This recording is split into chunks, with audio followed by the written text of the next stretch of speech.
Le 17 avril 1182, jour de Shabbat, le jeune roi Philippe Auguste, âgé de seulement 18 ans, promulgue un édit royal scellant le destin des Juifs du royaume.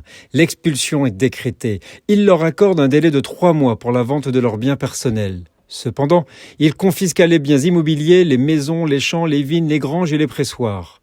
Les raisons de cette décision brutale restent sujettes à débat. Certains historiens évoquent des motivations financières, le roi étant criblé de dettes et convoitait les richesses des Juifs.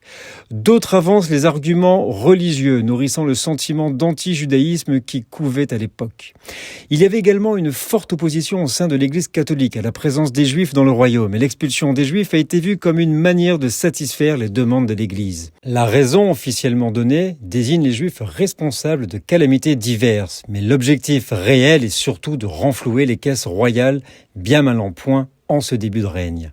Il avait affirmé que les Juifs avaient profité de la guerre civile qui avait éclaté entre lui et son frère et qu'ils étaient responsables de la crise financière du royaume. Ainsi, sans ressources et sans protection, les Juifs n'ont d'autre choix que de fuir le royaume, emportant avec eux le strict minimum. L'exode est massif. Des milliers de personnes, hommes, femmes et enfants, quittent précipitamment leur foyer, laissant derrière eux leur vie brisée. Cet événement inaugure une longue période de persécution et d'exclusion envers les Juifs, rythmée par des vagues d'expulsion et de mesures discriminatoires. Les synagogues de Paris furent converties en églises. La plus célèbre d'entre elles fut la grande synagogue sur l'île de la Cité, transformée en église Sainte-Madeleine, puis détruite à la Révolution. Cependant, Philippe Auguste sut rappeler les Juifs pour les besoins du trésor royal en raison de leurs compétences dans les questions financières.